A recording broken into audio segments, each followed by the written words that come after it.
संयुक्त राष्ट्र में मोदी का तगड़ा भौकाल, दादागिरी दिखा रहे अमेरिका को मारा तमाचा। यूरोप की चौधराहट को भी दिखाया ठेंगा।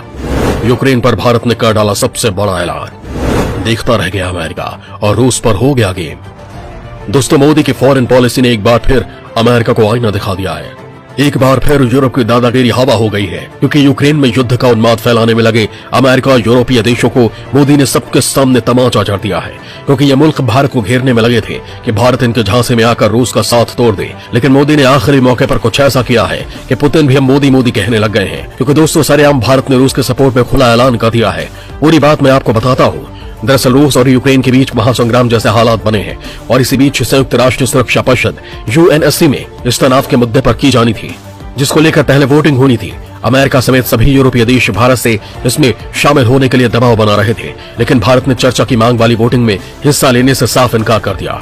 भारत ने न तो सुरक्षा परिषद की वोटिंग में हिस्सा लिया और न ही अमेरिका के समर्थन में कुछ कहा, बल्कि भारत ने सीधे तौर पर रूस का ही सपोर्ट कर डाला। अब भारत ने ऐसा क्यों किया? क्या मोदी यूक्रेन का समर्थन करना चाहते हैं या फिर मामला कुछ और है? ये मैं आपको बताऊंगा, लेकिन उससे पहले जरा इस मीटिंग की कुंडली आपके सामने रख देता हूँ।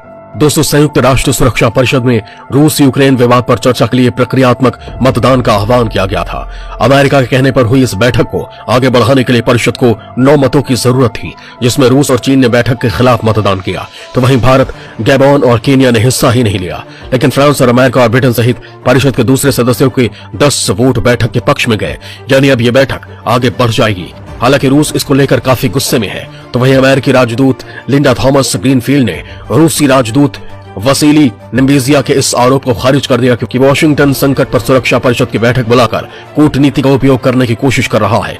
थॉमस ग्रीनफील्ड ने कहा कि कल्पना कीजिए कि अगर आपकी सीमा पर 1 लाख सैनिक होते तो आप कितने असहज होते। तो वहीं अमेरिकी राष्ट्रपति जो बाइडेन ने एक बयान में कहा कि बल प्रयोग को खारिज करने, सैन्य तनाव कम करने, कूटनीति का समर्थन करने और प्रत्येक सदस्य से जवाबदेही की मांग करने के लिए बैठक एक महत्वपूर्ण कदम थी। उन्होंने कहा कि देशों को अपने पड़ोसियों के खिलाफ सैन्य आक्रमण से बचना चाहिए। रूस ने इस बात से इनकार किया कि वो हमला करने का इरादा रखता है, लेकिन मांग की कि रूस को उत्तरी अटलांटिक संधि संगठन में शामिल न किया जाए। नाटो और अमेरिका ने इन मांगों को असंभव बताया है। लेकिन दोस्तों, इस दौरान संयुक्त राष्ट्र में भारत के स्थायी प्रतिनिधि TS त्रिमूर्ति ने परिषद में कहा कि नई दिल्ली रूस और अमेरिका के बीच चल रही उच्च स्तरीय सुरक्षा वार्ता के साथ साथ पेरिस में नॉर्मैंडी प्रारूप के तहत यूक्रेन से संबंधित घटनाक्रम पर बारीकी से नजर रख रही है। भारत ने क्यों नहीं दिया अमेरिका का साथ? क्या युद्ध में रूस के समर्थन में उतरने वाले हैं मोदी? भारत के स्थायी प्रतिनिधि TS त्रिमूर्ति ने कहा कि भारत का हित एक ऐसा समाधान खोजने में है जो सभी देशों के वैध सुरक्षा हितों को ध्यान में रखते हुए तनाव को तत्काल कम कर सके, और इसका उद्देश्य क्षेत्र तथा उसके बाहर दीर्घकालिक शांति और स्थिरता हासिल करना हो। शांत और रचनात्मक कूटनीति समय की मांग है।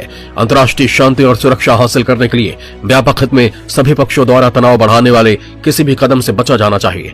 त्रिमूर्ति ने परिषद को यह भी बताया कि 20,000 से अधिक भारतीय छात्र और नागरिक यूक्रेन के सीमावर्ती क्षेत्रों सहित विभिन्न हिस्सों में रहते हैं और पढ़ाई कर रहे हैं। लिहाजा भारतीय नागरिकों की भलाई हमारे लिए प्राथमिकता है।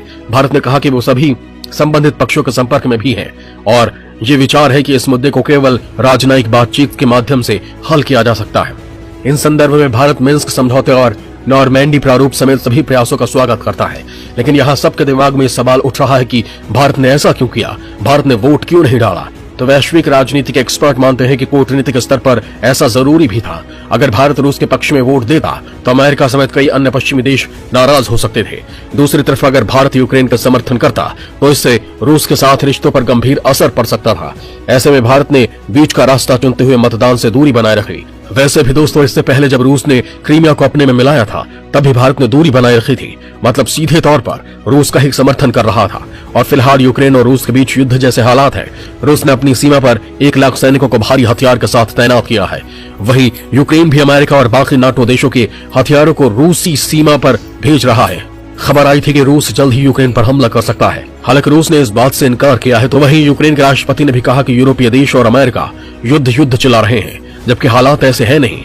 दोस्तों, अमेरिका चाहता है कि रूस ने जिस नॉर्ड स्ट्रीम 2 गैस पाइपलाइन को बनाया है वो बर्बाद हो जाए, ताकि यूरोपीय देश रूस से गैस न खरीद पाए और अमेरिका महंगे दामों पर अपने गैस बेचता रहे। अमेरिका की इस पॉलिसी को मोदी पहले ही समझ चुके हैं। दोस्तों, आपको क्या लगता है कि मोदी रूस का समर्थन करके ठीक कर रहे हैं या फिर भारत को अमेरिका का साथ देना चाहिए? कमेंट लिखकर जरूर बताएं।